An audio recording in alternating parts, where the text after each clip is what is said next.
Hello friends, literature treasure में आपका स्वागत है। और चलिए शुरुआत करते हैं आज की पोयम, जिसका नाम है द बुली, जिसे लिखा है जॉर्ज हर्बर्ट ने। तो सबसे पहले हम हमारे पोएट के बारे में कुछ जान लेते हैं। जॉर्ज हर्बर्ट 17वीं सेंचुरी के एक मेजर मेटाफिजिकल पोएट थे। वो डीपली रिलीजियस पर्सन थे और इंग्लैंड के एक चर्च में पादरी भी बन गए थे। उनकी पोएट्री फोकस करती है इंसान की इनर स्पिरिचुअल लाइफ और इंसान की जो रिलेशनशिप है गॉड के साथ, उस पर। हर्बर्ट अपने पोएम में यूज़ करने वाले सिंपल लैंग्वेज, म्यूजिकल रिदम और पावरफुल मेटाफोर जो कॉम्प्लेक्स आइडिया रिलीजियस और फिलोसॉफिकल हैं, उसे एक्सप्रेस करने के लिए वो करते हैं, उसके लिए। तो चलिए बिना देर किए शुरू करते हैं हम हमारे पोएम को। इमेजिन एक पेरेंट है जो अपने बच्चे से बहुत प्रेम करते हैं। They give the child the good education, nice cloth, toy and comfortable home, almost every possible comfort in life. But उन्हें ये पता है कि अगर सब कुछ वो खुद कर देंगे तो बच्चा कभी भी ये नेसेसरी नहीं समझेगा कि उसे ग्रोथ करनी होगी, उसे लर्न करना होगा, उसे आगे बढ़ना होगा। इसलिए लाइफ में थोड़ी डिस्कम्फर्ट, थोड़ी डिससेटिस्फेक्शन और रेस्टलेसनेस ज़रूरी बन जाती है हमारे ग्रोथ के लिए, हमारे सीखने की चाह के लिए। इसी आइडिया को जॉर्ज हर्बर्ट अपने पोएम द बुली में एक्सप्रेस करते हैं। वो इमेजिन करते हैं कि गॉड ने जब क्रिएट किया ह्यूमन को, तो उनके पास एक वेसल थी जिसमें वो भर के ब्लेसिंग थी इंसान को देने के लिए, और उन्होंने उन्हें सब कुछ दे दिया। Strength, beauty, wisdom, honour, pleasure, almost every gift of life. पर वो आखिरी गिफ्ट पर रुक गए।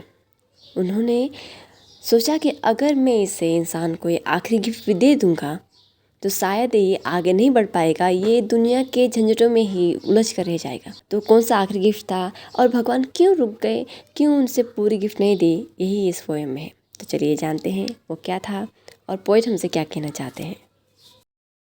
When God at first made man, ईश्वर ने मनुष्य की रचना की। यहाँ कवि सृष्टि के प्रारंभ की कल्पना करते हैं।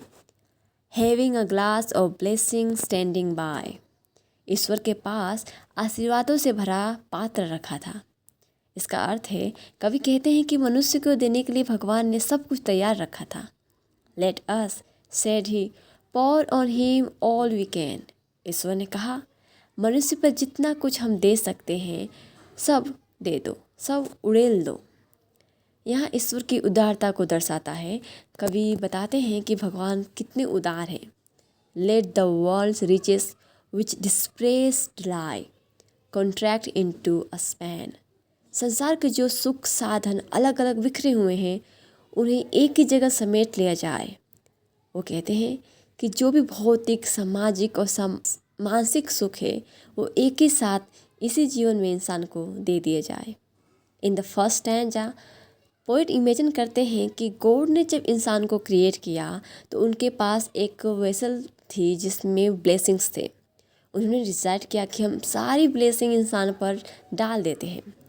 सारे जो रिचेस हैं, वर्ल्ड की जितनी अच्छी चीज़ें हैं जो इधर उधर बिखरी हुई हैं, वो सभी एक ही साथ इंसान की एक ही ज़िंदगी में दे देते हैं। ये स्टांजा भगवान की जेनरसिटी और उनकी उदारता को हाईलाइट करती है। स्ट्रेंथ फर्स्ट मेड अवे, सबसे पहले मनुष्य को शक्ति दी गई। यहाँ शारीरिक और मानसिक दोनों शक्तियों की बात की है। Then beauty flowed, then wisdom, honour, pleasure, सबसे पहले इन्होंने ब्यूटी दी, फिर विजडम, ऑनर और pleasure. When almost all was out, God made a stay, लगभग सभी वरदान दे दिए जाने के बाद ईश्वर रुक गए। यहीं कविता की वास्तविक दर्शन की शुरुआत होती है। Perceiving that alone all his treasure rest in the bottom lay, ईश्वर ने देखा कि एक ही वस्तु बची है, रेस्ट, विश्राम। यहाँ केवल शारीरिक आराम की बात नहीं की है, बल्कि पूर्ण संतोष, आत्मिक शांति की बात करते हैं, जिसे हम कंटेंटमेंट कहते हैं, उसकी बात करते हैं। यहाँ पोएट एक लिस्ट बताते हैं गिफ्ट की जो इंसान को दिए गए। सबसे पहले स्ट्रेंथ दी गई, फिर ब्यूटी, विजडम, ऑनर और pleasure, almost everything has given.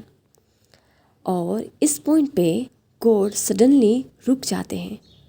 वो नोटिस करते हैं कि इन सारे गिफ्टों में से one gift still left at the bottom of the vessel. वो था rest, contentment, complete peace and satisfaction. For if I should, said he, bestow this jewel also on my creature. ईश्वर ने कहा, यदि ये अनमोल रत्न भी मैं मनुष्य को दे दूँ, यहाँ रेस्ट को अनमोल रत्न कहा गया है, he would adore my gift instead of me. तो मनुष्य मुझे नहीं, मेरे दिए हुए सुख को पूजने लगेगा। वो भौतिकता को ही पूजने लगेगा, उसे ही पूजन की विषय समझ लेगा। And rest in nature not the God of nature. वह प्रकृति में ही संतुष्ट हो जाएगा और प्रकृति के निर्माता तक कभी पहुंच नहीं पाएगा। So both should losers be. इस स्थिति में दोनों का ही नुकसान होगा। यहाँ वे कहते हैं यदि मनुष्य को पूर्ण संतोष भी दे दिया जाए तो वह संसार में ही तृप्ति पालेगा, संसार में ही तृप्त हो जाएगा। वह ईश्वर को बजाय ईश्वर के दी गई सुखों को पूजने लगेगा और इस तरह वो प्रकृति में ही रुक जाएगा, प्रकृति के निर्माता तक पहुंच नहीं पाएगा। और ये स्थिति मनुष्य और भगवान दोनों के लिए हानिकारक होगी। Yet let him keep the rest, but keep them with repining restlessness. इसलिए उसे बाकी सब सुख रहने दिए जाएं, उसके पास सारे सुख छोड़ दिए जाएं, लेकिन उसके भीतर एक बेचैनी को छोड़ दिया जाए और वो बेचैनी जानबूझकर छोड़ी गई है। Let him be rich and weary, that at last वह धनी भी हो पर भीतर से थका हुआ भी हो, सफलता के बाद भी खालीपन की भावना हो उसमें। If goodness lead him not, yet weariness. यदि उसे सद्गुण ईश्वर की तरफ ना ले जाए तो कोई बात नहीं, तो ये थकान ही उसे इस दिशा में मोड़ देगी। May toss him to my breast. और अंततः शायद उसे ये बेचैनी ही मेरी गोद में गिरा दे, मेरी तरफ उसे मोड़ दे। कोर्ट डिसाइड करते हैं कि जो रेस्ट है उसे ना दिया जाए, जो कंटेंटमेंट है उसे रोक दिया जाए। मेन को अलाउड करते हैं वो सारे गिफ्ट रखने को, along side with the sense of restlessness. वो रिच हो सकता है, सक्सेसफुल हो, लेकिन वो अंदर से खालीपन महसूस करे, थकावट महसूस करे। वो अगर गुडनेस के द्वारा उनके तरफ लीड ना कर सके तो कोई बात नहीं, जो वेरीनेस है, जो थकावट है, असंतोष है, खालीपन की भावना है, वो उसे भगवान के तरफ जाने पर मजबूर करे। इसलिए ये डिससेटिस्फेक्शन है, अनरेस्ट है, जो अब असंतोष की भावना है, वो पुली की तरह काम करती है, यानी चक्री की तरह काम करती है। वो इंसान को भगवान की तरफ खींचती है। जो इनर डिससेटिस्फेक्शन है वो इंसान को भगवान की तरफ पुश करती है, उसे क्वेश्चन करने को मजबूर करती है कि what is the true purpose of existing, where I can find the real peace, when worldly success and pleasure fail to bring complete fulfilment, a person slowly began to look inward rather than outward. और इस तरह the restlessness that human experience become the path toward discovery something deeper, the presence of God within themselves and a deeper understanding of life. इसलिए इस poem को the पुली कहा गया है। Just as pulley lifts something upward through tension, human restlessness gradually lifts the soul towards spiritual understanding and inner peace.